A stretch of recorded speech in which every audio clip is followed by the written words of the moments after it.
has made it so.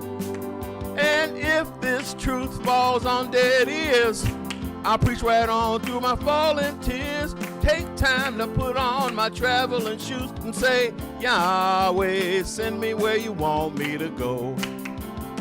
Well, I'll go if I have to go by myself. I'll go if I have to go by myself. Yes, if my mother or my father or my sister or my brother don't go, and I'll go if I have to go by myself. I want you to send me. Yes, Yahweh, send me. Oh, Yahweh, send me. You just have to send me. If you want me to sing, I'll sing for you. If you want me to pray, I'll pray for you. If you want me to teach, I'll teach for you. You just have to send me. Well, Yahweh, send me. Well, anytime, anywhere. I got a well-fixed heart and a man of mine, and I'll go if I have to go by myself.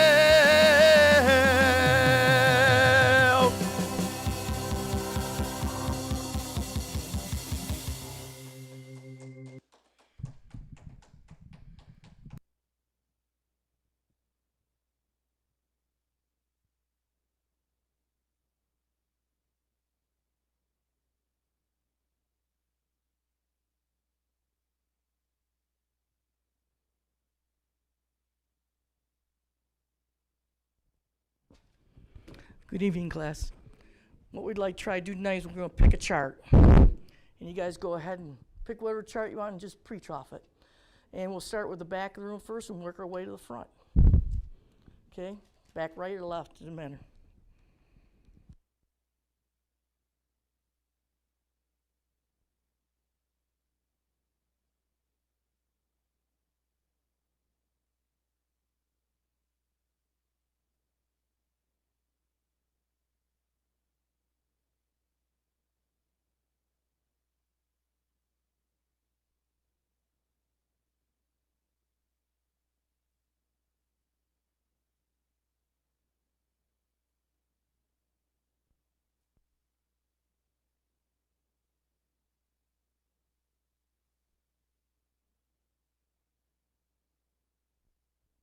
Chart y'all want.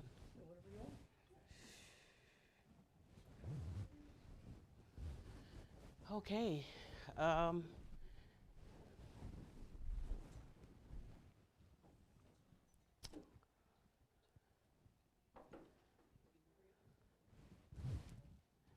Good evening, class. The first chart was this chart, right? That Dr. Kinley made, so I'll just start with this one. Okay, this is a chart on the pattern of plan of salvation, and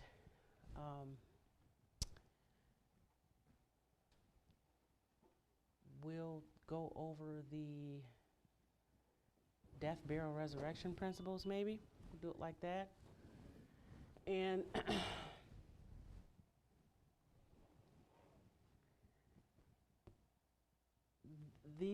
this chart is broken up into about 3 different sections.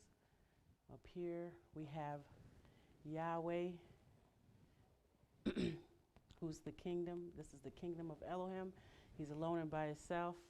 He comes into darkness, and then there's light, darkness, light, dark, light. And then the kingdom, he's glorified and magnified in the end. Okay? And so there's a purpose and plan of salvation. So we have a death, burial, resurrection, death, burial, resurrection, all the way to the end.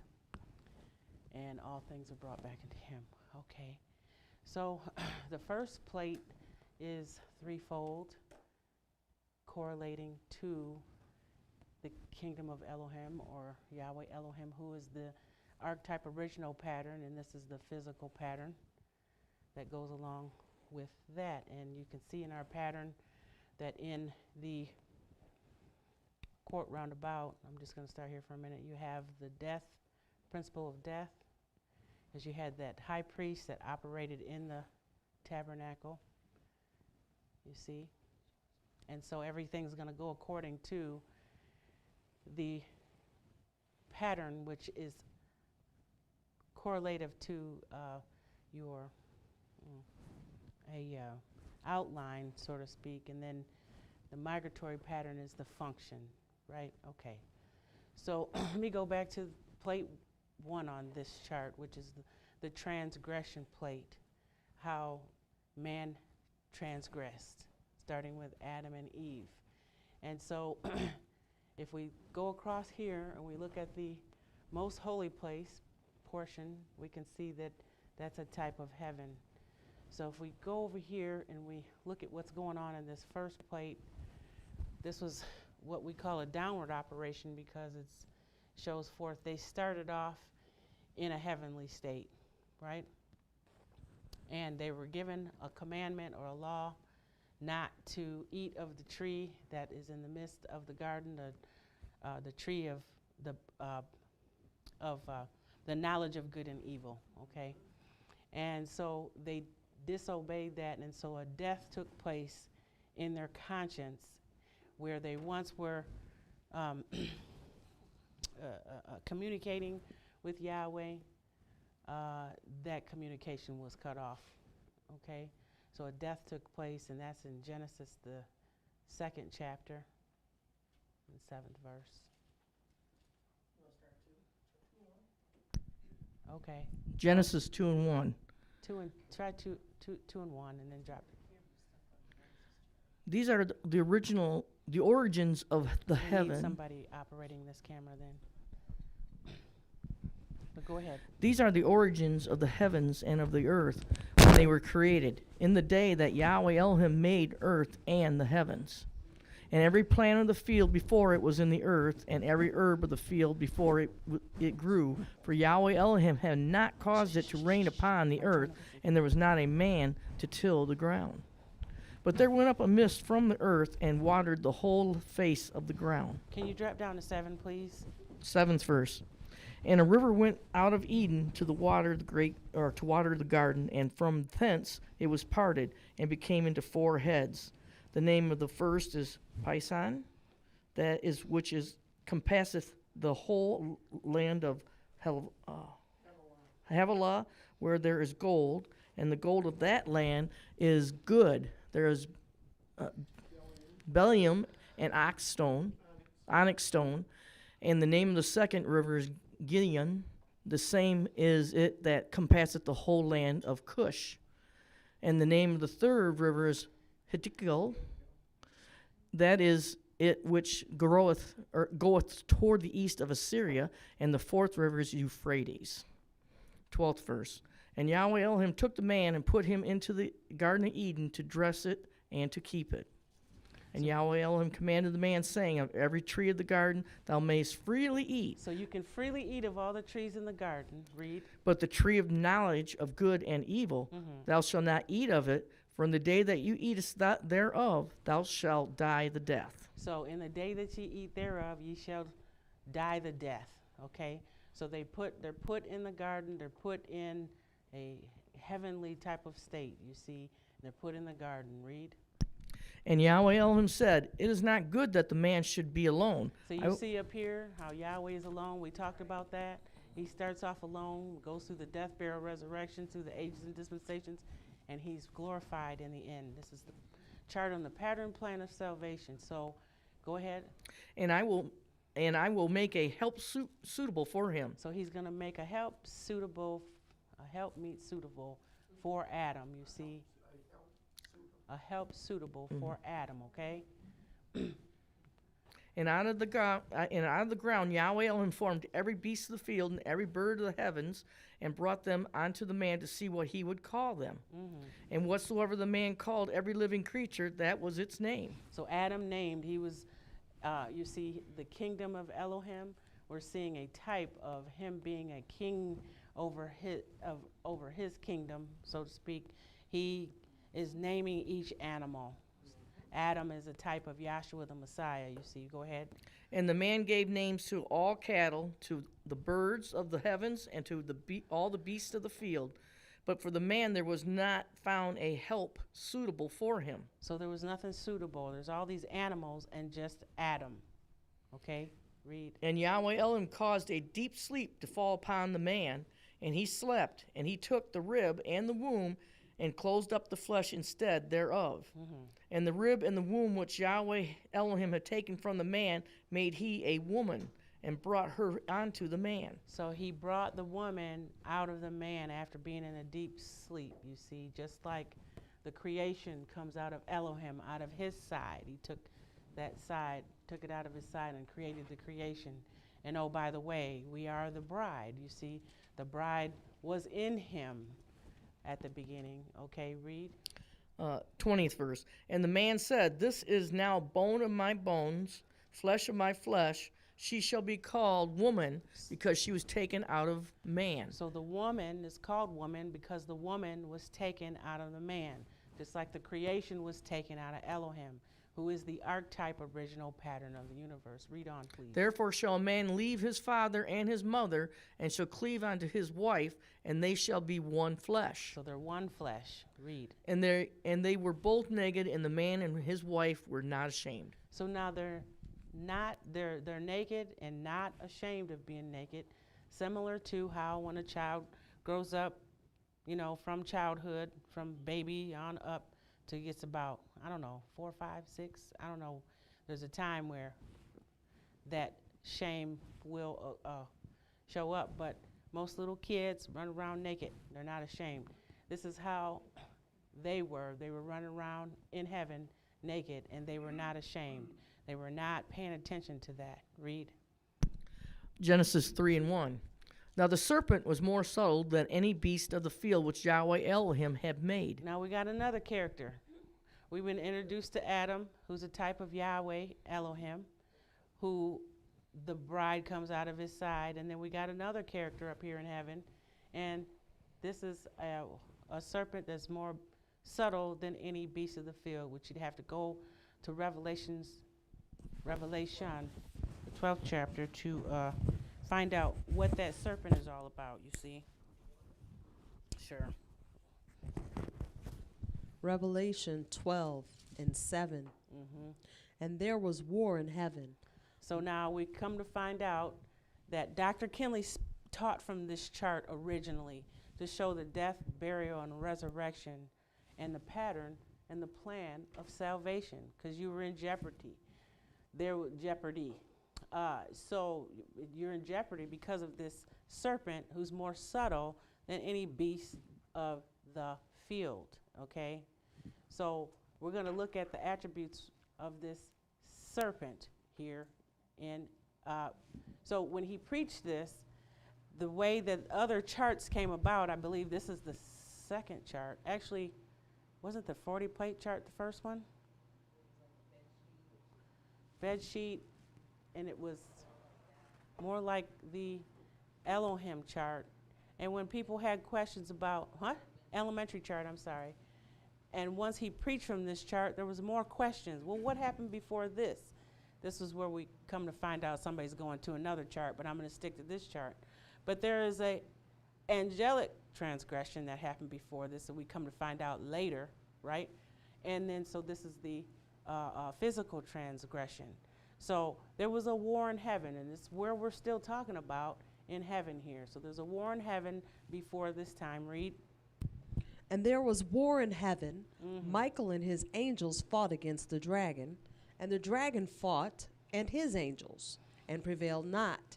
So really you got kind of two characters going on. Is Yahshua, or Yahweh Elohim as a type, and then you have the serpent, the devil, Satan, the demon, Lucifer, serpent, okay? And they fought, but he didn't prevail, right? Read.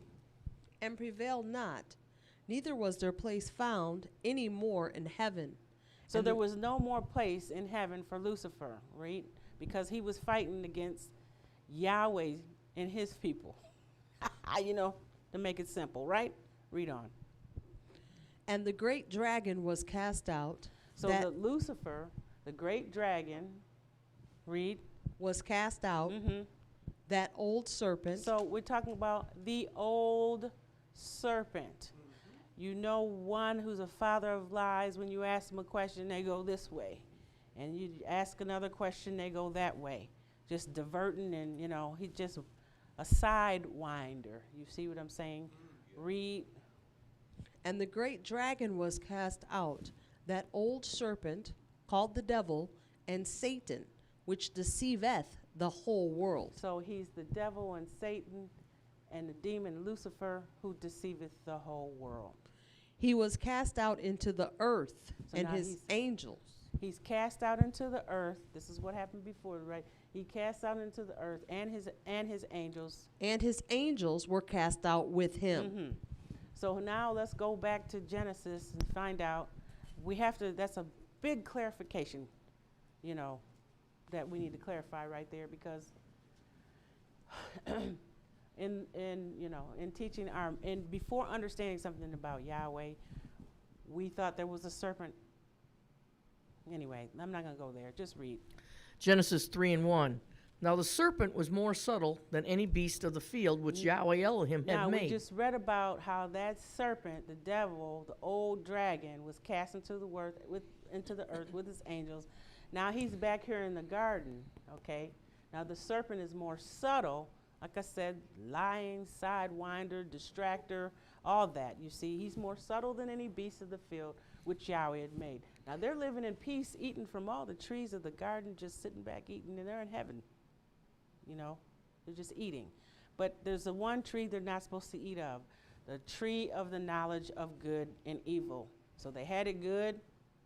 So this is a heavenly state that they were in, okay? Even though the kingdom of heaven is not eating and drinking in that way. Do you understand? It's eating more spiritually. Read ahead. Go ahead. And he said unto the woman, hath Elohim said, ye shall not eat of every tree of the garden? Mm-hmm. And the woman said unto the serpent, we may eat of every fruit of the trees of the garden, but the fruit of the tree which is in the midst of the garden, Elohim hath said, ye shall not eat of it, neither shall ye touch it, lest ye die. He said, now she said, we can't eat it and we can't touch it unless we die. Now that law, was it given to them before she was brought out of the man? Mm-hmm. Okay, so I don't know how she heard what the law was, or if he told them, I don't know, but don't touch it, don't eat it, don't do nothing, okay? Read on. 4th verse. And the serpent said unto the woman, no death will you die. Now this subtle serpent, the great dragon, who fought against Yahweh and his hosts in heaven, is now down here wreaking havoc on these two right away, right? You're not going to die. He's already lying. Yahweh, the creator of the universe, said, if you eat it, this is, you see, kingdom of Elohim. This does not say the kingdom of the great dragon, or the kingdom of the devil, or the kingdom of Lucifer. This is the kingdom of Elohim. And the king said, don't eat, don't touch, or you're going to die. Lucifer, the great dragon, the serpent says, No death will you die. You're not going to die. For Elohim doth know that in the day ye eat thereof. The kingdom of heaven and earth knows that the day that you eat thereof. Then your eyes shall be open, and ye shall be as Elohim, knowing good and evil. So your eyes will be open. You know, that's deceptive. He deceiveth. You know, yeah, your eyes are going to be open, you see, and you'll be like him because you'll know him, but they already like him. He said he made him in his image already, you see, covered by the Lamb already. Read. 6th verse. And when the woman saw that the tree was good for food, and that it was pleasant to the eyes, and a tree to be desired to make one wise, she took of the fruit thereof and did eat. So she broke the law, the one commandment that Yahweh gave. Read. And gave also unto her husband with her, and he did eat. And then he willingly died for his bride there, okay? So and the now, eyes of them both were opened. Now, they're still walking around in the garden, but their eyes are now open. Remember, they were walking around shameless, naked, eating it up. Okay, go ahead and read. And they knew that they were naked. Okay, now they know they're naked. So there's been a change in their mind, a death that takes place, a knowledge of now, they already had good, now they're having the knowledge of some evil, right? Maybe, And so now they know that they're naked. So And- there's a death that takes place. Okay, go ahead. And they sewed fig leaves together and made themselves aprons. And they're burying themselves or covering their bodies, to cover up the shame. And then they heard the voice of Yahweh Elohim as they were walking in the garden in the cool of the day. So you have that principle of death that took place in their conscience. They're buried in condemnation, which makes them cover themselves up. Okay, read. And the man and his wife hid themselves from the presence of Yahweh Elohim And they're hiding. Okay, read. amongst the trees of the garden. Mm-hmm. And Yahweh Elohim called unto the man and said unto him, Where Now, art thou? Yahweh called unto Adam and said, Where are you? And he said, I heard thy voice in the garden, and I was afraid because I was naked, and I hid myself. I heard your voice in the garden, and I hid myself. I was afraid and hid myself. He was afraid and hid himself. And he said, Who told thee that thou was naked? Hast thou eaten of the tree whereof I commanded thee thou shouldest not eat? Mm-hmm. And the man said, The woman whom thou gavest to be with me, she gave me of the tree, and I did eat. Okay, so he blames her. Okay? And, which you see, I can't go to the other chapter, but just tell you something. He is a father of lies, and he's a son of perdition, and he ain't right. You see, there's a death that took place. Now he's an accuser of the brother, and that's one of the attributes there, right at that point, right up here. An accuser of the brother, and you see, read. 13th verse. And Yahweh Elohim said unto the woman, What is this that thou hast done? Mm-hmm. And the woman said, The serpent beguiled me, and I did eat. And Yahweh Elohim said unto the serpent, Because thou hast done this, thou art cursed above all cattle, above every beast of the field. Upon thy belly shalt thou go, and the dust shalt thou eat all the days of thy life. So now the serpent is cursed throughout the life, right? So he's cursed. Read on. And I will put enmity between thee and the woman, and between thy seed and her seed. He shall bruise thy head, and thou shalt bruise his heel. So there's no wonder that the sons of Yahweh are hated, because there's an enmity, which is a deep-seated hatred, you see, that is put in between her seed and the serpent forevermore. And he's going to go around and crave the things of those of that who's of a carnal mind forevermore, you see.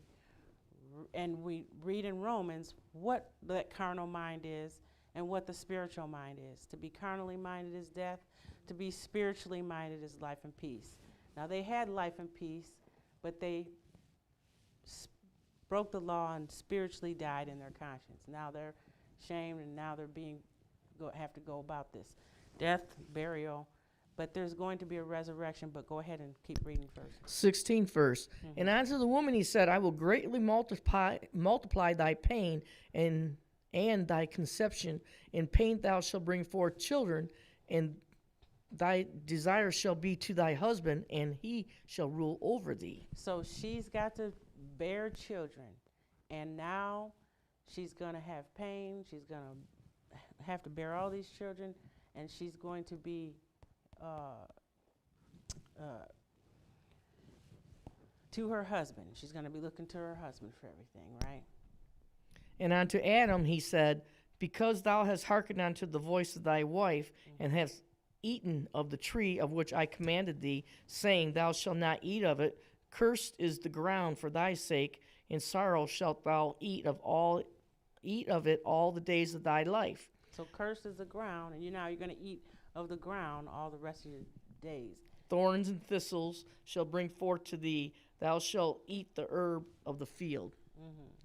And in the sweat of thy face shalt thou eat bread till thou return unto the ground, for out of it was thou taken. For dust thou art, and unto dust thou shalt return. So remember, he made him out of the dust of the ground. And so guess what? You're going back to the dust, you see. Now, you see that principle again, starting in the most holy place, death, burial, and condemnation. But there's going to be a resurrection, because it's going to be through this childbearing that the one Yahshua the Messiah would come to redeem it all, you see. Get Romans 5:14 real quick. Is there a little bit more, Debbie, that I'm missing? Well, the 20th verse, and the man called his wife's name Eve, because she was the mother of all living. Okay, she's Eve because she's the mother of all living. And you see this lamb, he's covered by the lamb, who is going to be Yahshua the Messiah, foreshadowing Yahshua the Messiah coming in as the true lamb. And if he's a lamb, then we got, what is a ewe? A female lamb. E-V-E, what, the W and the V were certain things, but you could really, they derive from the same letters. So we got Eve as that you see, that's gonna, so the resurrection is going to be through childbearing, okay? Skip 1 Timothy 2:13 through 15 too. But read, Romans? yes. Romans 5:14. Nevertheless, death reigned from Adam to Moses. So we have death reigning from Adam unto Moses. Read. Even over them that had not sinned. Even if you didn't sin, after the similitude, because by death by one man, did you just read that? I'm sorry. So it says, by one man did sin enter the world, and death by sin. Okay, go ahead and read. Go ahead. Okay. Romans 5:12. Wherefore, as by one man sin entered into the world, and death by sin. And so death passed upon all men, for that all have sinned. For until the law, sin sin was in the world, but sin is not imputed where there is no law. Right. Nevertheless, death reigned from Adam to Moses, even over them that had not sinned, after the similitude of Adam's transgression, who is the figure of him that was to come. See, we were talking about how Adam is a figure of Yahshua the Messiah, who is to come, okay? So he's the husband, she's the bride, Yahshua's the husband, we're the bride, okay. Go ahead. 1 Timothy 2:14 and 15. And Adam was not deceived, but the woman being deceived was in the transgression. But see, Adam wasn't deceived. Eve was deceived. Notwithstanding, she could be saved in childbearing if they continue in faith and in love and in holiness with sobriety. Continue in faith and love with sobriety, okay? All right. Let me move on to, is there any more that I'm needing? Okay, I'm going to move on. So that's the death, the burial, and the resurrection through childbearing, right from the beginning, going according to our tabernacle pattern, the most holy place, quote round about, Father, Word, Holy Spirit, you see there. Okay, let's go on and move up to about Genesis, the 8th or 9th chapter. Let's name maybe the next. The 21st verse was said, and unto Adam also and to his wife did Yahweh Elohim make coats of skin and clothe them. So they were covered by the lamb. Okay. All right. So moving on down a couple more little few years, we're going to go down to Noah and the preparation entering the ark, because sin had become so exceedingly sinful, which we'll read about around in the 9th chapter, that it grieved Yahweh that he had made man. What? 6th chapter? I'm sorry. So, but this death, burial, resurrection is, see, this high priest in the tabernacle, he did daily sacrifice in the little Levitical priesthood.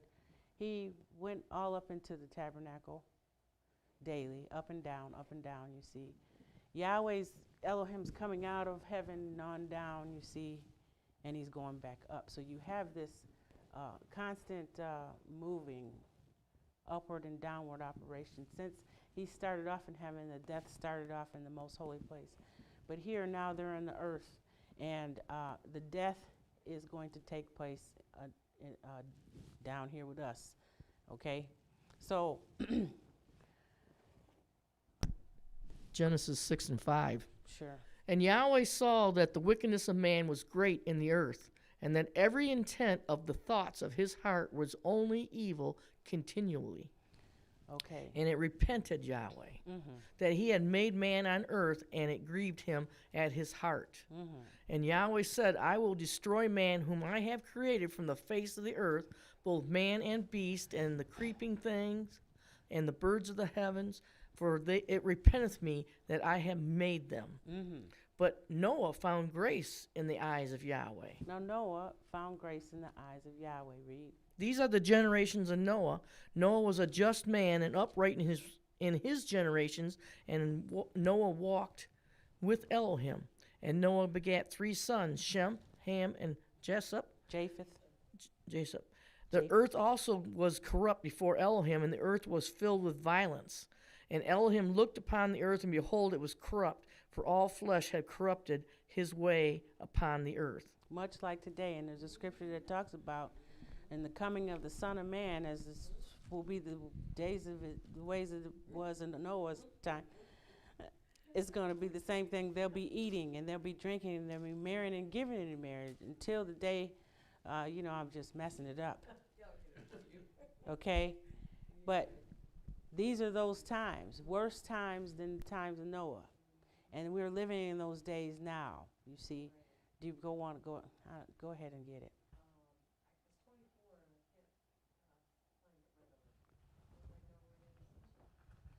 Matthew, they were eating and drinking and giving and marrying until the day the Son of Man came to take them all away. Something like that. But the point is they were evil continually. You see, every thought and every intent of the thought of man was only evil continually. You see. It's okay. Matthew 24 and 37. But as the days of Noah were. As the days of Noah were the wicked. They were just evil continually. All they could do is think of evil. You see, read.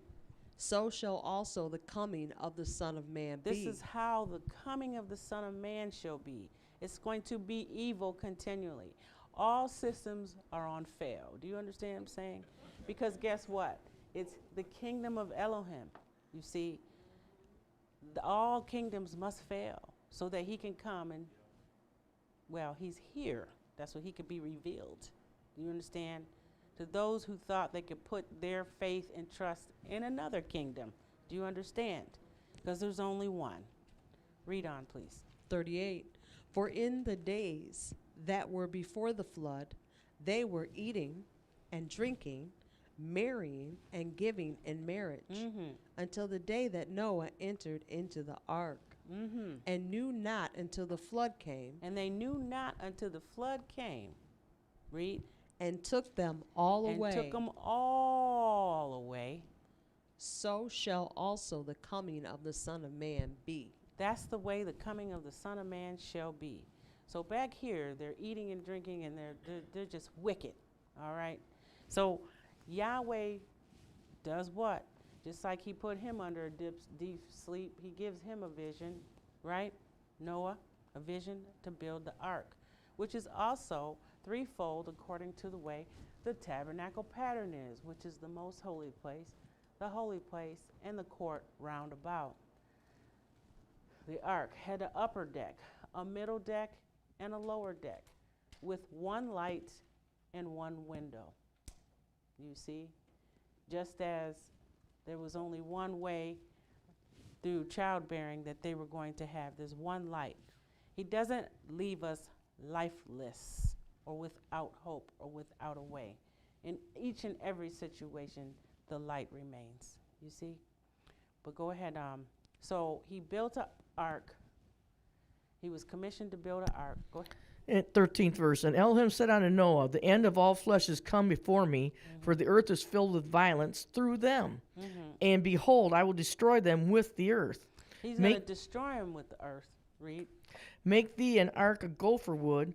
Rooms shalt thou make in the ark, and thou shalt cover it with pitch and within and without. And then it tells us about how long it is and all that stuff.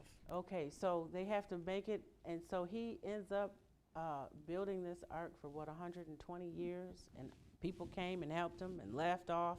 You know, I'm sure there was the first 10 years they were like, this ain't happening, and then another 10 years, another 10 years, another 10 years, another 10 years, another 10. I'm saying, because it's times 12. You understand?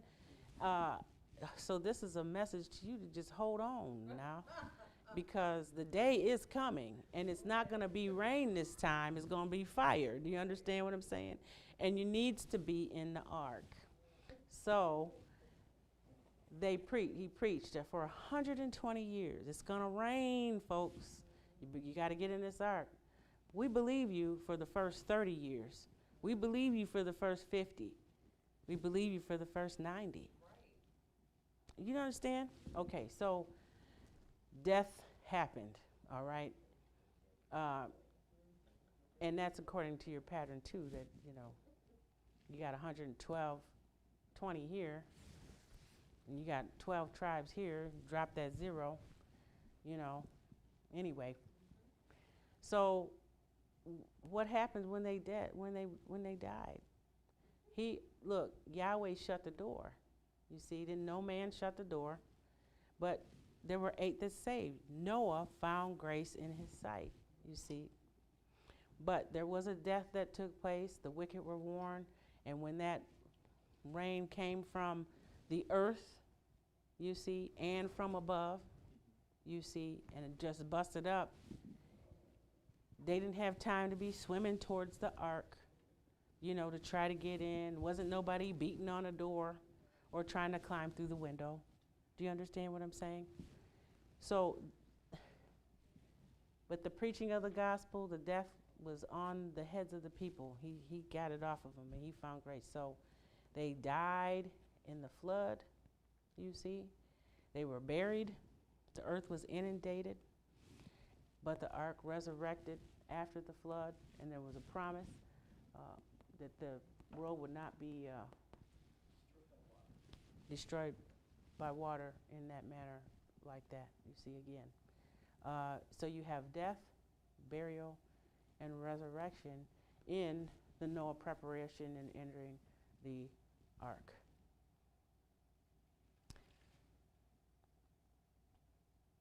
Okay? All right.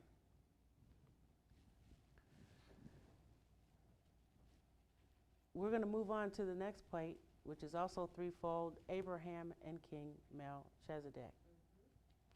Okay.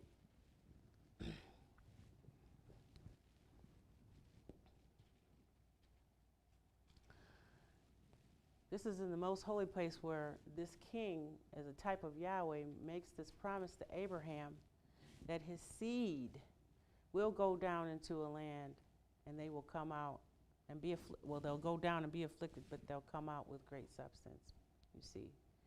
So we have Isaac here, his only son that he has, that this promise should come through if Yahshua the Messiah is to come and save his people from their sin, right?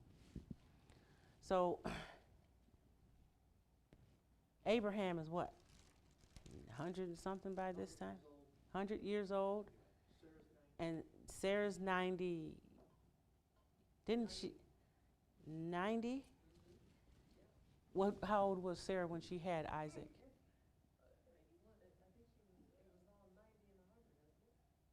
How old was she? But he's 25 here. I'm saying when she was had. Oh, it would have been a year before, or 9 months before. She was 90. When she had him. Yeah. So she's probably 90. Genesis 17 chapter, and when Abram was 90 years old, 90 and 9, Yahweh appeared to him saying, that's what he'll make him walk perfect. And then if you go over there to the 17th She's verse, got to be over 100. Abraham fell upon his face and laughed and said in his heart, shall a son be born unto him that is 100 years old, and shall Sarah that is 90 years old bear? So if he's 25 years old here, then she's 115 years old, y'all. Yeah. Anyway, it didn't matter really that much, but I'm saying that they're old. Okay? He says, take your son, your only son, up into and sacrifice him. Let's pick that up. Genesis, the 22nd chapter. The point being is the man was young enough to run away. Okay? But he too was obedient to his father. Okay, well, I see you got the wood and I can see all this stuff, but where's the sacrifice? And so Yahweh says he will provide himself a sacrifice. Remember, it's Elohim's kingdom. It's about Yahshua the Messiah. He's going to provide himself a sacrifice. This ram caught in the thickets, just like Yahshua the Messiah was caught between the law and the testimony. You see, you have to go to the law. You have to go to the testimony. Yahshua was obedient to that. Remember, we're talking about the pattern and plan of salvation, you see. Go ahead and pick it up. Genesis 22nd chapter, 2nd verse. And he said, take now thy son, thine only, Isaac, whom thou lovest, and get thee into the land of Moriah, and offer him there for a burnt offering upon one of the mountains which I will tell thee.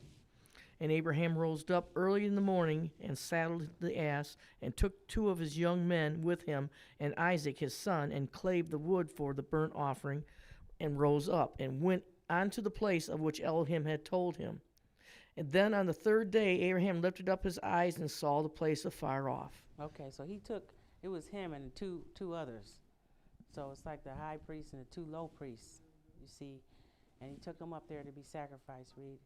5th verse. And Abraham said unto his young men, abide ye here with the ass, and I and the lad will go yonder and worship, and come again to you. And Abraham took the wood of the burnt offering, and laid it upon Isaac his son. And he took the fire in his hand, and a knife, and they went both of them together. And Isaac spake unto Abraham his father, and said, my father. And he said, here am I, my son. And he said, behold the fire and the wood, but where is the lamb for the burnt offering? And Abraham said, my son Elohim will provide himself a lamb for a burnt offering. So they went both of them together. Mm-hmm.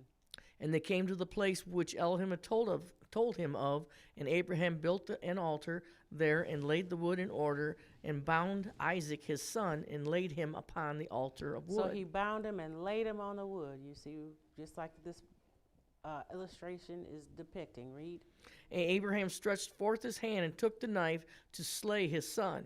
So now Abraham is being obedient to the voice of Yahweh, saying, just sacrifice your son. And the angel of Yahweh called unto him out of the heavens, and said, Abraham, Abraham. And he said, here am I. And he said, lay not thine hand upon the lad, neither do hand, and do no ill to this. Neither do thou anything unto him. For now I know that thou fearest Elohim, seeing that thou hast not withheld thy son, thy only, from me. His obedience showed his fear for Yahweh Elohim, and his obedience. And so he said, go ahead. And 13th verse, and Abraham lifted up his eyes and looked, and behold, him, behind him a ram caught in the thicket by his horns, and Abraham took the ram and offered him up for a burnt offering instead of his son. Instead of his son, again pointing to Yahshua the Messiah, who would be the lamb, you see later on, sacrifice. According to our pattern, you see that death of the lamb, burial, and resurrection. But see, Abraham had a special thing going on. Let's get Hebrews the 11th chapter and the 17th verse, because he had a faith, you see, or had faith, that even though he was going through the motions of all this, that Yahweh would provide a way out of this somehow. I'm just going to be obedient. Okay? Hebrews 11 and 17. By faith, Abraham, when he was tried, offered up Isaac. Mm-hmm. And he that had received the promises offered up his only begotten son. See, he offered up his only begotten son. This is the same thing that happened with Yahweh out of pure spirit. He offers up his only begotten son. Go read down to 19. Of whom it was said that in Isaac shall thy seed be called. See, out of Isaac is the seed of Yahshua the Messiah going to be called. And that's the seed that we're looking for. That's the seed we want planted. That's the seed we want to grow within us, you see. Yahshua the Messiah. Read. Accounting that Yahweh was able to raise him up even from the dead, from whence also he received him in a figure. See, Yahweh is able to raise him from the dead and receive him in a figure. Well, we talk about this figure again. They figging trees back here, the figure here. These are figures, okay? All right. Is there any more there? Just the 14th verse, and Abraham called the name of that place Yahweh. What is it? Yahweh. All it is called to this day, and as it is called to this day, Yahweh will provide. See, Yahweh will provide. And you see, this is a story that keeps going on with the Hebrew language. It's just telling a story, you see. Yahweh will provide. So he had him dead, buried, and resurrected in his mind through faith already. But he did kill that lamb, okay? And, you know, Isaac was resurrected on off the altar. He can live. And that seed could take forth, you see. All right, we go to the migratory pattern a couple years later. And we come to the story of, well, you know, a couple hundred years later, all right? And again, we have an upward operation because we have the children of Israel who are in bitter bondage. Let's go to Exodus 1 in the last couple chapters and start a little bit in 2 and verses, yes.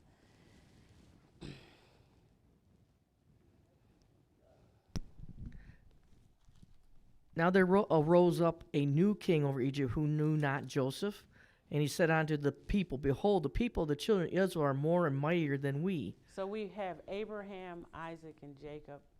Okay. Joseph is one of the brothers that was already down there. There was 70, but he was already down in Egypt. Okay. And go ahead.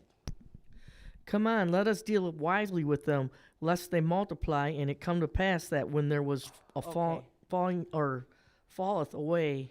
I'm sorry, we got to give some context to that. So, you know, he's down there. The children of Israel, remember that serpent, the great dragon, the devil, Lucifer, that Pharaoh being a type of Satan, who was building treasure cities unto himself, trying to build a kingdom unto himself. Remember when we said this is Elohim's kingdom?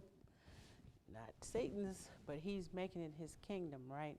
But the children of Israel, his seed, this has got to take place. You see, his seed is down here being afflicted by this type of Pharaoh, being put in bitter bondage, bitter slavery, and as soon as they, you know, try to get out a little bit more, or a word of resurrection coming, he takes more things away from them to make their jobs harder, you see.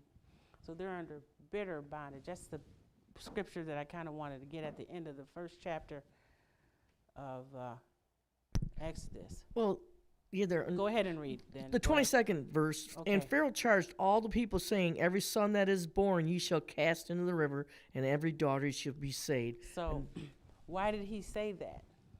Because before that, he said, let us deal wisely with them, unless they, grow up and become mightier than us and overtake my kingdom so that I can't build my treasure cities, basically. You see, but it wasn't his kingdom to build in the first place. That kind of, but I'm saying Yahweh's there to get them out of that bondage. Just keep reading. It'll be read. Exodus 2:1. And there went a man of the house of Levi, and took wife, daughter of Levi, and the woman conceived and bare a son. Mm-hmm. And when she saw that he was a goodly child, she hid him 3 months. So we got this Moses, the death reigned till Moses, and she hid him 3 months, see, because they know that there's somebody coming to get them up out of here. You see, Yahweh's going to send somebody to get them up out of Egypt. So this goodly child, Moses, who means drawn from the water or out of the water, okay, you see, is this one who's born under a death decree. You see, just like when Yahshua comes in, he's going to be born under the death decree that Herod is the repeat, same thing. You see, born under a death decree. Go ahead and read. And when she could no longer hide him, she took for him an ark of bulrush, and daubed it with slime and with pitch, and put the child therein, and she laid it in the flags by the river's brink. He's got an ark. He's being saved out of from death, okay? And his sister stood afar off to find out what would be done to him.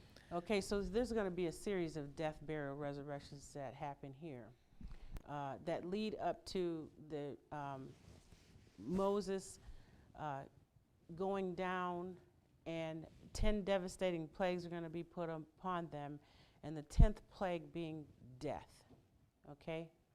The 10th plague is going to be death. And also, there's got to be, in the 12th chapter, the death of a lamb in order for them to come up out of that situation, you see. And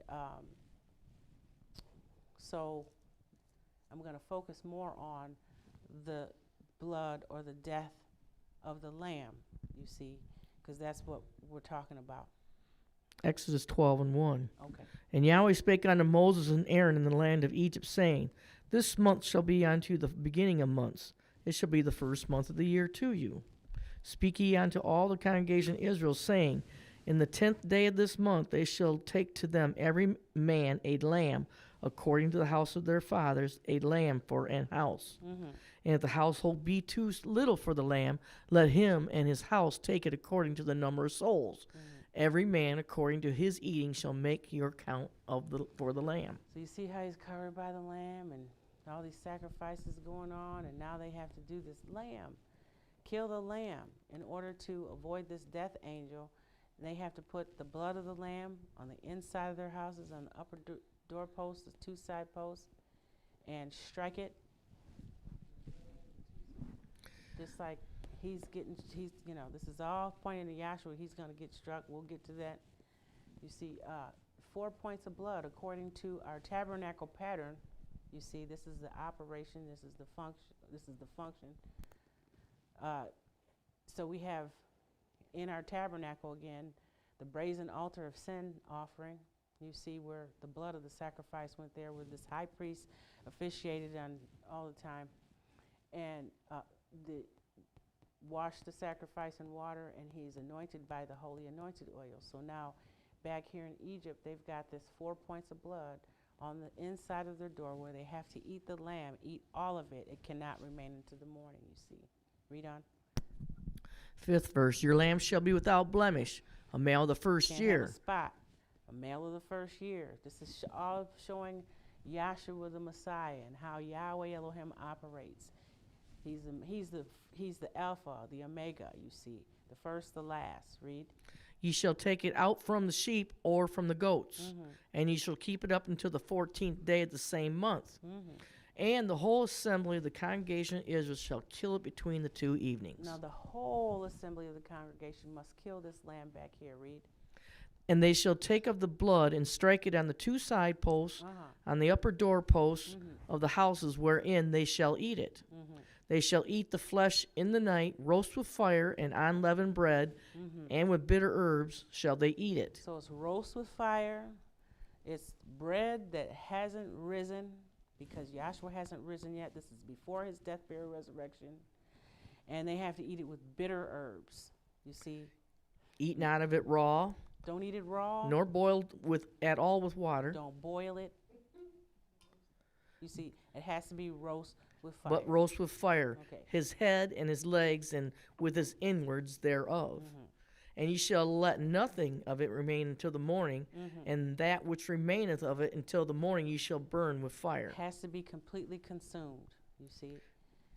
And thus shall ye eat it with your loins girded, your shoes on your feet, and your staff in your hand. Make sure you got your stuff buckled up and you ready to go. And ye shall eat it in haste. It is Yahweh's Passover. It's Yahweh's Passover. Okay. So we had that death take place with the lamb there. Burial. Okay. We're going to find out that they're going to move out and head. They could have went a different route, but they head right towards the sea. Again, Yahweh does that eastern wind and parts the sea for them to go on dry ground. So that's death. They're buried in the cloud and in the sea, which you can find out in 1 Corinthians 10 and 1 through 4. And they're baptized in the cloud and in the sea. You see, not with water, but the cloud is above them, the sea is above them, and they got Satan behind them as a type, and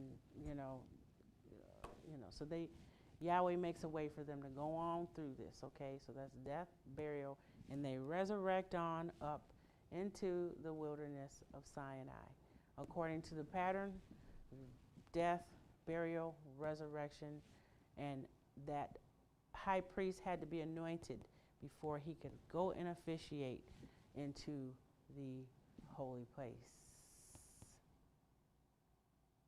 Showing forth, see, this is the interior pattern of the tabernacle. We have Yahshua the Messiah, his baptism and ministry. He is John 1:29, the Lamb of Yahweh, you see, that we are talking about. You see. He fulfills all this that's happening in the law and the prophets, being the Lamb who is sacrificed. He's Yahshua, our Passover, is sacrificed for us. John 1:21, please.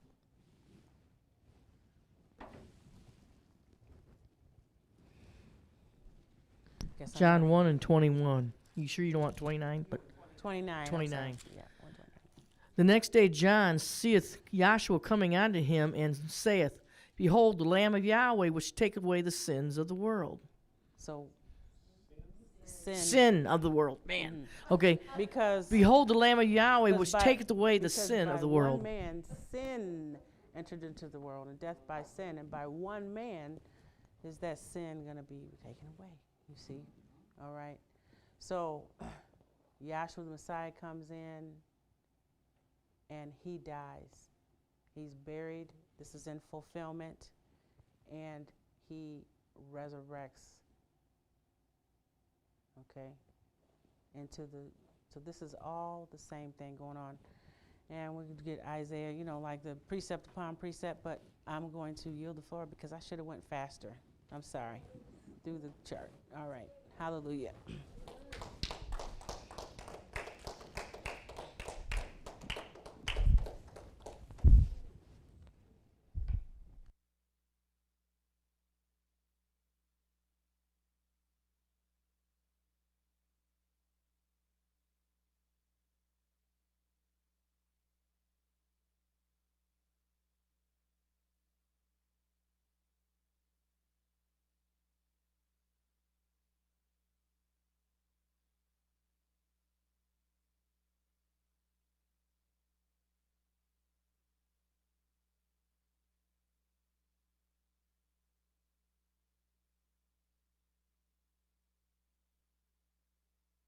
Good evening. I enjoyed the remarks of the previous speaker, and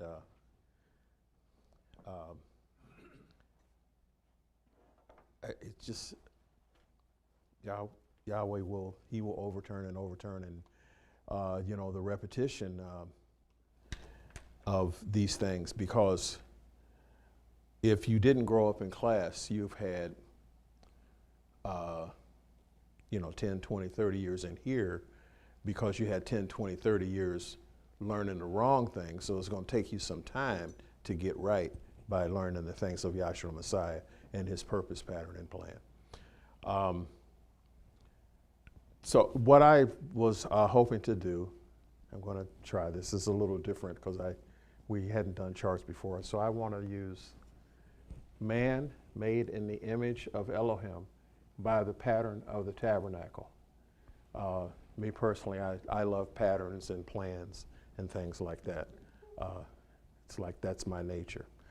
So of the things that we learn in this class, we learn about Yahweh, Elohim, and Yahshua, the true names and titles, not the erroneous names and titles that are out there in the world. One of the other things that we teach is about the tabernacle pattern, and it was in this class that I heard many years ago that there's some 50 chapters. Maybe sometime I need to make that list. But I'm good with it, because anytime you go into the Old Testament, it's like, oh, it's over here, it's over here, it's over here, it's over here. So the other thing we learn about is the tabernacle pattern, and we learn that you can get into like the esoteric secrets of that. And we also learn, and again in this class, Yahshua the Messiah came to fulfill. It's you're relearning.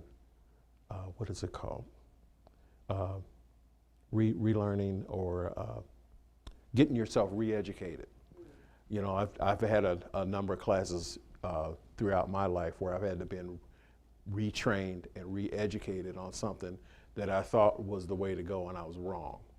So we're getting re-educated about how things really are and actually exist, or how he actually exists. So having said that, I want to talk a little bit about the tabernacle. Again, man made in the image of Elohim by the pattern of the tabernacle. So I want to compare the tabernacle and I want to compare man. I'm going to try and do the best I can and try and get these scriptures here. But first, and you can go to the Old Testament because I want to talk about some of the vessels. So the tabernacle pattern is not just a name that you throw on something, there's so many churches you go by and it's the tabernacle of whatever, and that's almost like blasphemy, in a way. At least you could think of it, or I would. So let's talk about the tabernacle. Now, tabernacle, which was given to, now I can't go to the other, anyway, on the other chart, Moses was up on Mount Sinai, and this was given to him in a vision, in a revelation, and he was told to go down to the wilderness and to build it just exactly how he saw it in the vision when he was up on the Mount Sinai. So the tabernacle pattern has a most holy place. It has a holy place. Now, if you look at this, these two are, there's not a line here. There's not this and then a space and then this. These two are joined together. So it's like a little 2-room house, which is also on the other chart over there. And if you look at this, this is 2-dimensional. It's flat. Now, if you could make a model of this, you got the little house, and then you've got the fencing or the pillars, bars, and boards of the tabernacle, which are going around it like a fencing.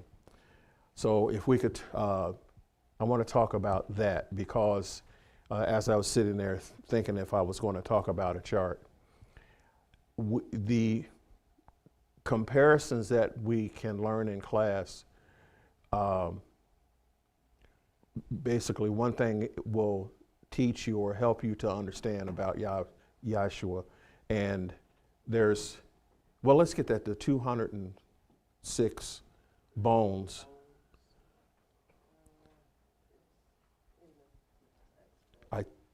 Yeah, that's right. So while she's getting that. So in the construction of this, one of the things we used to do in drawing was, you're gonna have a drawing of something, and I want to make like a music stand.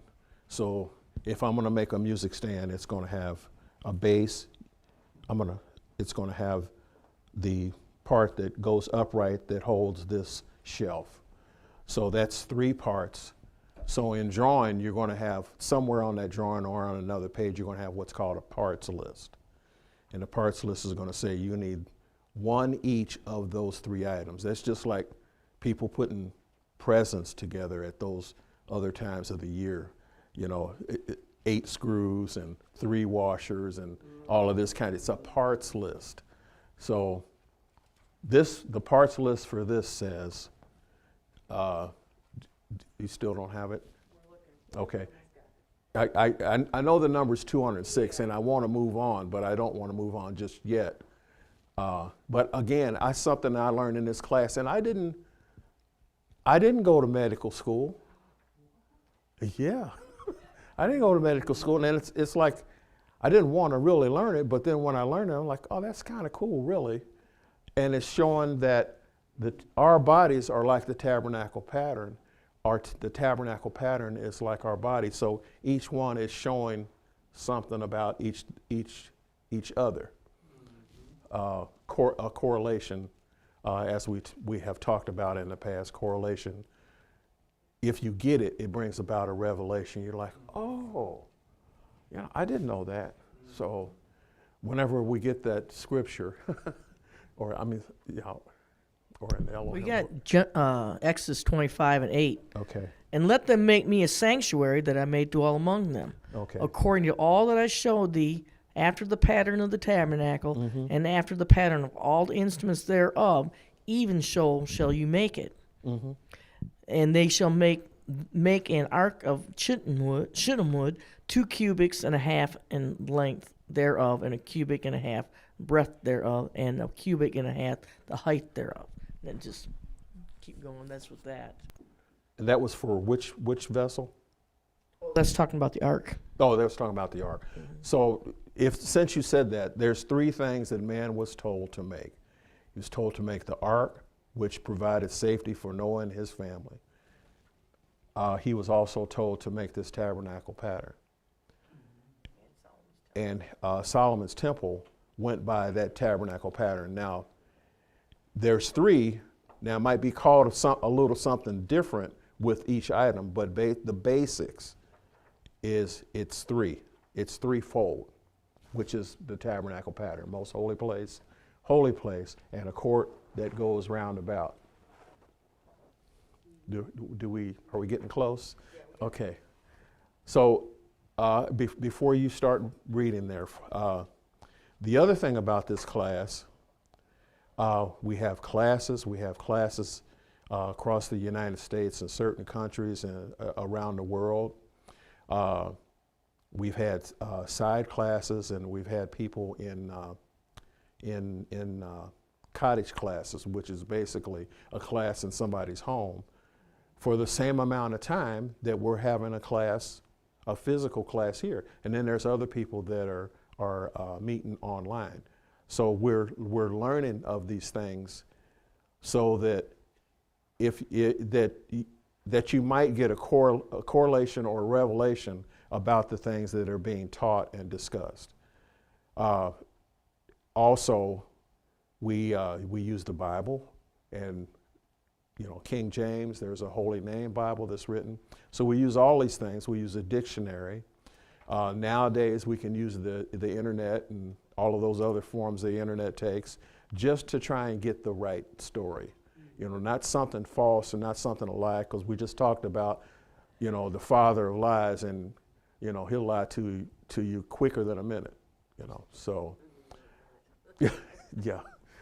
So if you would start reading, now, that was the other thing. So there's 4 volumes of the Elohim book, and then there's the pamphlets and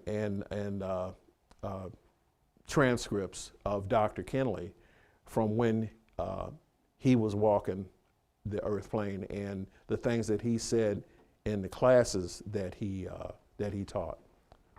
So I think I've mentioned all of our learning materials, and those learning materials are on the internet, by the way. Okay, if you would read that a little bit. On page 56, it's going to be the last paragraph.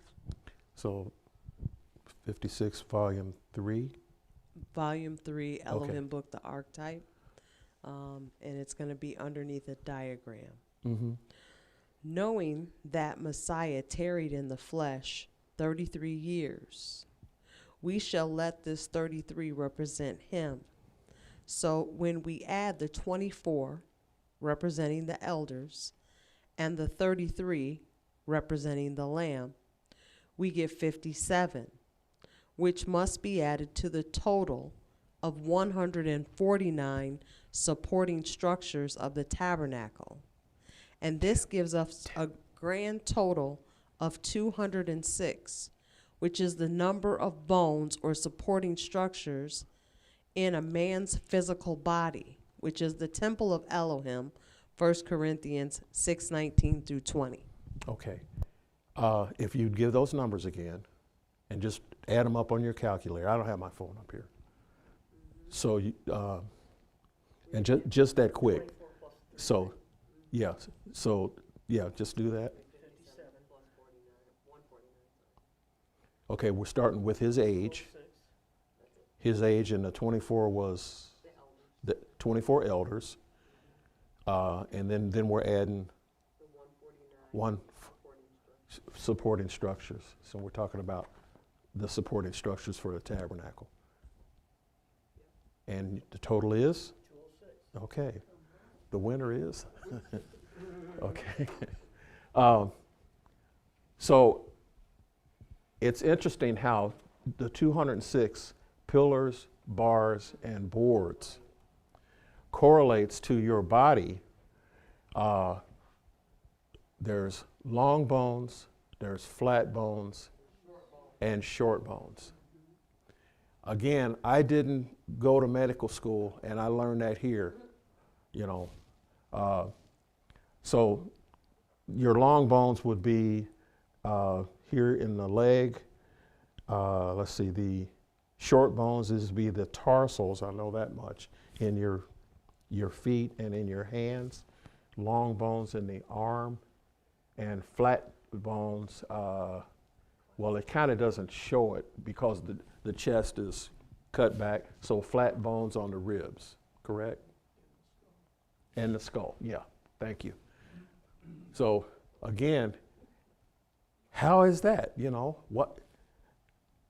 It's not a coincidence. It's supposed to be that way, because we're fearfully and wonderfully made by Yahweh Elohim, and He wouldn't have it any other way, because those are the parts that are on His parts list that He specified. And don't you deviate, just like Moses was told, don't you deviate from the way I told you to make the ark.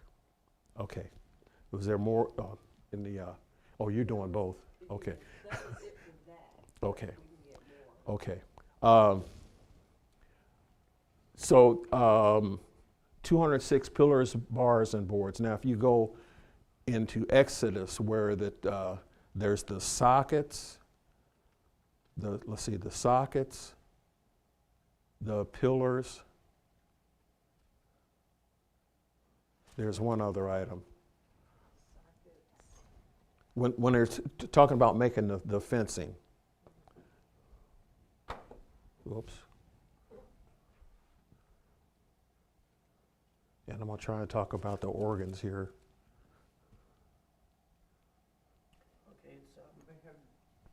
It's Exodus 20. Exodus 27. I find something. Okay. Let me see. Okay, pause a second. So the rods ran through to hold all the boards up as it went down the side. So you'd have these to keep the wall from falling down. Go ahead, Deb.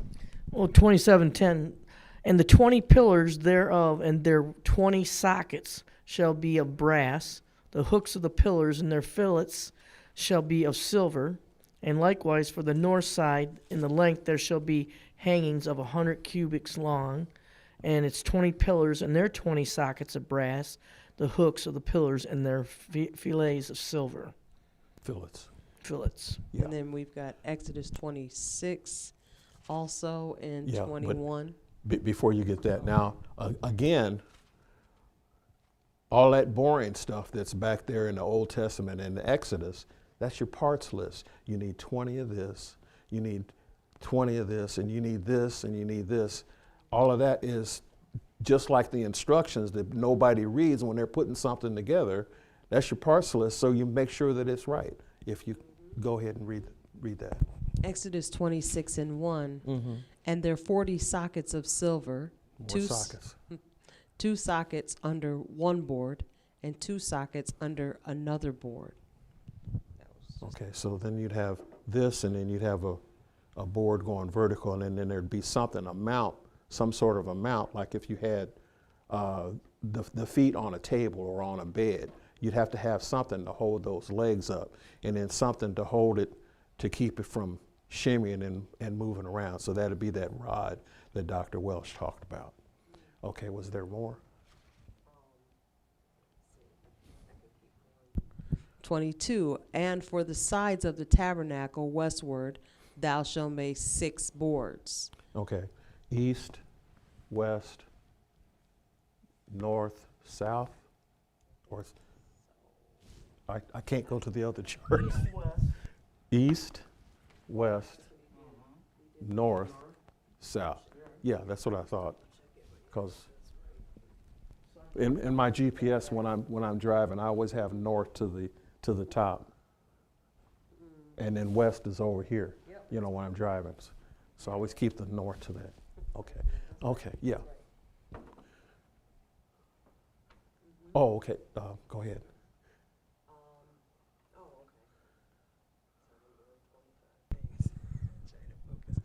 Okay. I appreciate it.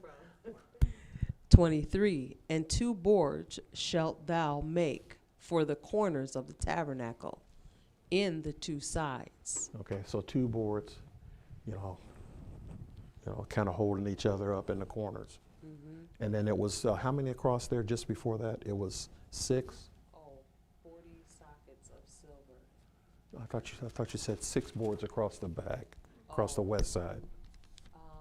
Oh, yeah, yep, 6, it says in. Oh, okay. Oh, sorry. 22, and for the sides of the tabernacle westward, thou shalt make 6 boards. Okay, so there'll be 6 boards across here. Mm-hmm. Actually.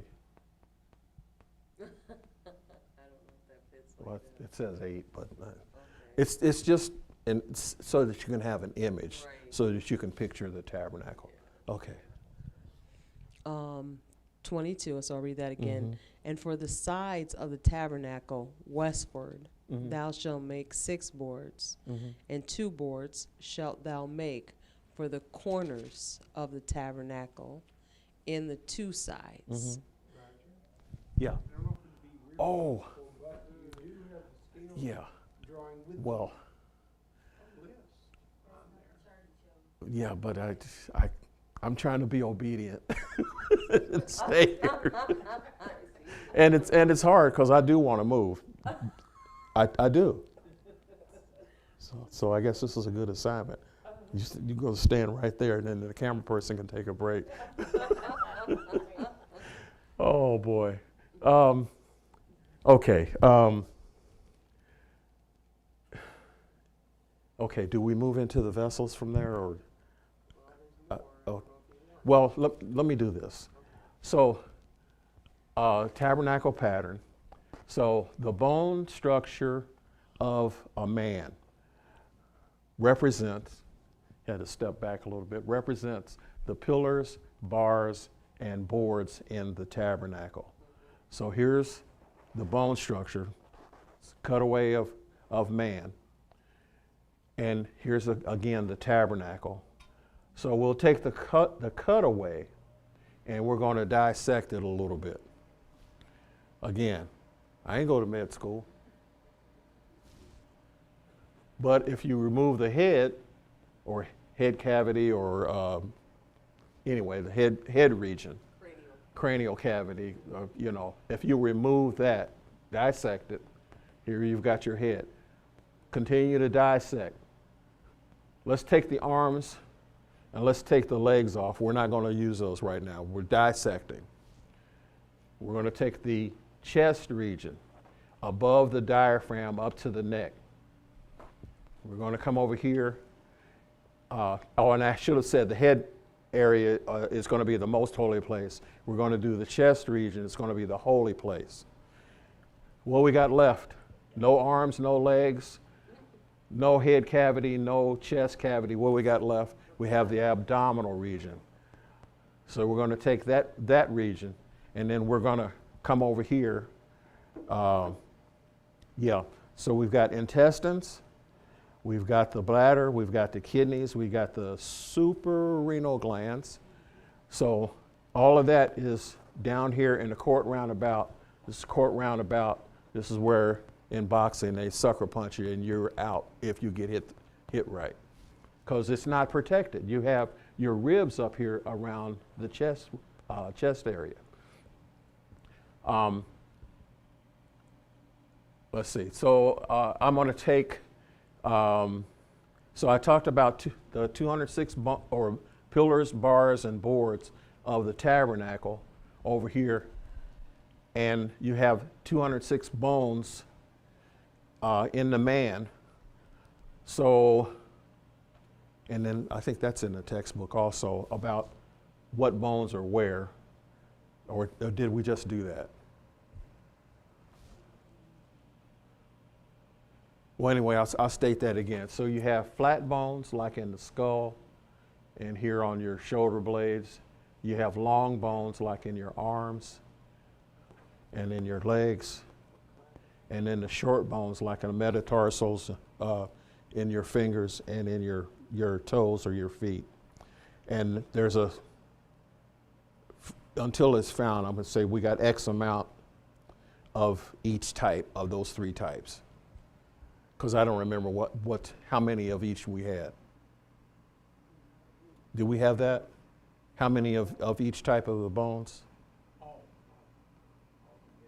I thought we had it in the book. It's a whole section. I can read the section. Well, my time is I see is getting short. Oh, let's read the paragraph. Okay. Thank you. Yep. And you're still in the volume 3. Yes. Because volume 3 is a lot of stuff about the physical man, and his makeup. So this is Elohim, the archetype, third volume, page 56, right under the diagram. It says, when Moses entered into the cloud which covered Mount Sinai in the year 1490 BY or BBY, and saw in a vision Elohim in a super incorporeal form, Exodus 24:9 through 10, 16 through 17, which form was the temple of his body, John 2:19 through 21. He also saw Elohim transform instantaneously into a threefold tabernacle, and he admonished Moses to build a tabernacle in the wilderness, just exactly as the one he saw in the vision. Pause. And that's what I had said a few minutes ago. Just exactly like. Not you have options. Just exactly like. Because if you don't do just exactly like, the man won't be fearfully and wonderfully made. And that does happen. DNA gets messed up for whatever reason. Mama was, was near a can of poison or whatever, and the baby had abnormalities. You know, it's unfortunate, but it does happen. But the baby wasn't made normally. Go ahead. Exodus 25, 9 through 10, and 40, Hebrews 8 and 5. Mm-hmm. Moses did construct a tabernacle in the wilderness, Right. and it contained 149 supporting structures called boards, 60, pillars, 60, and bars, 20. So 120 and then 20 more, so 140. And it's corrected. It looks like 60, but it could be a 69 and a Okay. 20. Can you tell what that says? It's 69. So Okay. so let me say that again because it's like crossed out a little. 'cause Yeah. It's fixed. So it says boards 60, pillars 69. I Okay, apologize. 60 plus 69. 1.9. Okay. Okay. And then the bars are 20. Plus 20. So 169 plus 149. Okay, 149. Okay. You want me to keep Okay. going? Yeah. Okay. These supporting structures correspond to the bones of man's physical body. See chapter on the skeletal system. Okay. And, What? And pause a minute. I will say this. Without the bones of our body, I think it was in the daggone movie. Anyway, we would just basically be a blob. There'd be nothing to hold us up. Yes, like a jellyfish. So that that's the structure for us. Okay, continue. Why, then, are there only 149 supporting structures in the tabernacle and 206 supporting structures, bones, in man's physical body? The answer is simple when one understands. Man's physical body is patterned after the Mosaic tabernacle and Solomon's temple, which represents the superincorporeal form that Moses saw in the vision as the tabernacle was drawn out of the temple. So must the tabernacle be put back into the temple. Moses witnessed the drawing out of the tabernacle from the temple or superincorporeal form in his vision. And after the Israelites had lived in Canaan land for about 450 years, they constructed Solomon's temple. And the tabernacle, which stood out on Mount Sinai, was dismantled, and the furnishings were moved into the temple. 1 Kings 8, 1 through 8.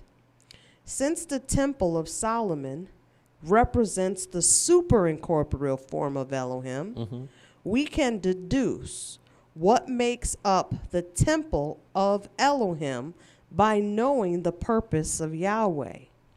Since Solomon's temple had a court for the Jews, representing the angelic hosts, and a court for the Gentiles, representing the heavenly host, and we know that there were 12 sons of Jacob, which denote the 12 orders of angels, then 12 plus 12 equals 24 elders, which the Apostle John witnessed to, being gathered around the throne or in the body of Elohim.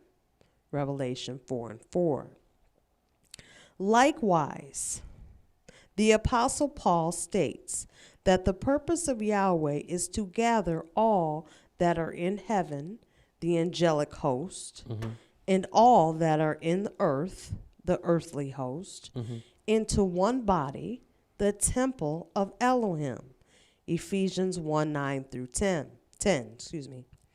There is something else that belongs in that temple, which really takes precedence over everything else, and that is Messiah, the Lamb of Yahweh, who was the first fruits of them that slept, Revelation 5:6, 21 and 22, 22 and 23, 22 and 3. Okay. Knowing that Messiah tarried in the flesh 33 years, and this is a part that we got before, but I can read it again. 33 years. We shall let this 33 represent him. So when we add the 24 representing the elders, Right. sorry, and the 33 representing the lamb, we get 57. Okay, and then that's on to the, was it 169? 149, which must be added to the Okay, total. which is 206. Yes. Okay. Mm-hmm.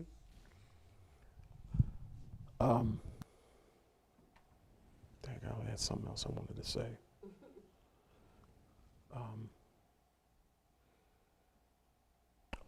What I was going to say is, so the thing about this tabernacle, now, if you're sitting there and you're saying, well, what's this other stuff? I mean, we've been in the class, we've gone over this before. So you have the altar of sin sacrifice, that's a vessel. You have the laver of washing. You have a cup of holy anointing oil. You have the table of showbread.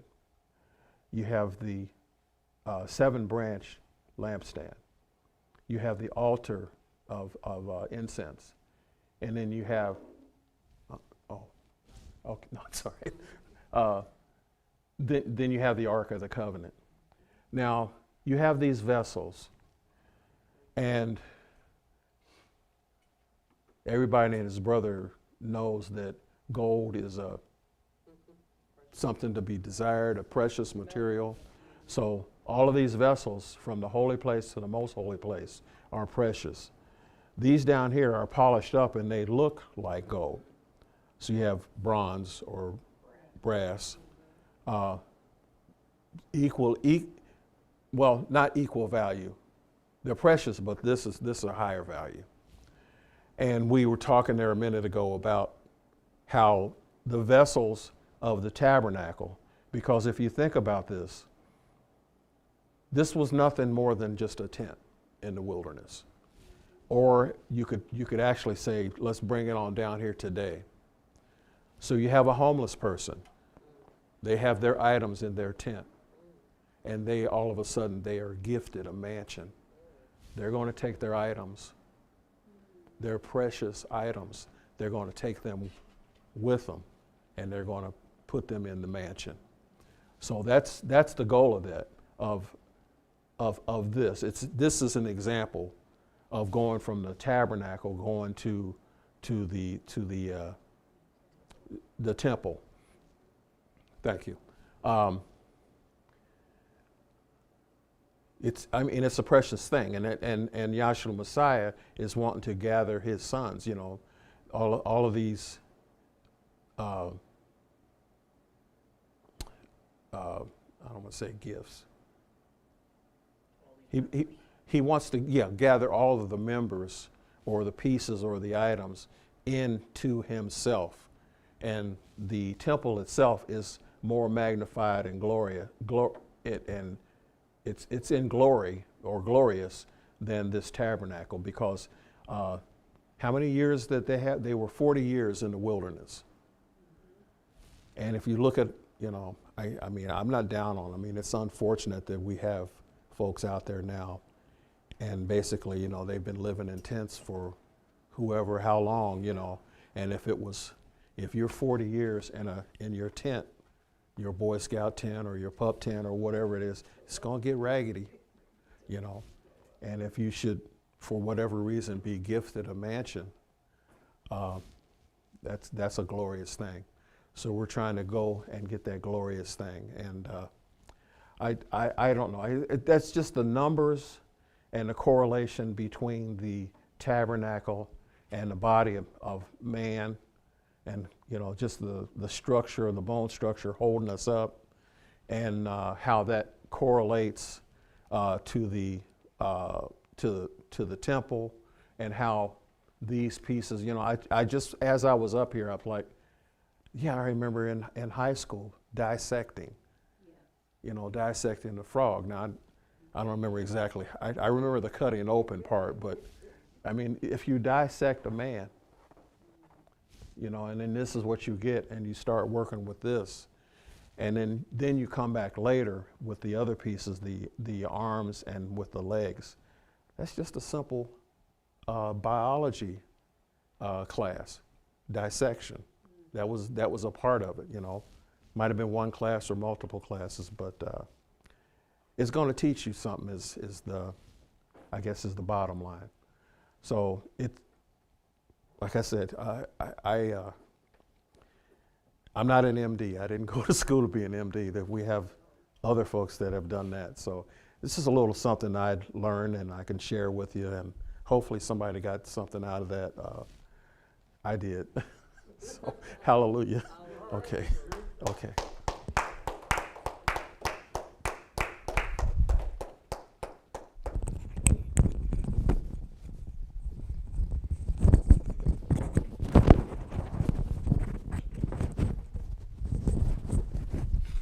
That concludes our lecture for this evening. We hold classes here every Wednesday and Friday from 7 p.m. to 9 p.m. and every Sunday 11 a.m. to 1 p.m. Our question and answer session is the third Friday of every month. In November, it'll be the 21st. If there's no more announcements, we can all stand for the doxology so class can be dismissed. I'll be quoting the last two verses of the book of Jude. Now unto him that is able to keep you from falling and present you faultless before the presence of his glory with exceeding joy, to the only wise Elohim, our Savior, through Yahshua Messiah, our Sovereign, belong glory, majesty, dominion, and power, both now and forever. Let us all say, Hallelujah.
With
every day, in every way. Keep on glorifying. Oh, glorify the Father. I don't want to talk His name. Glorify Yahshua.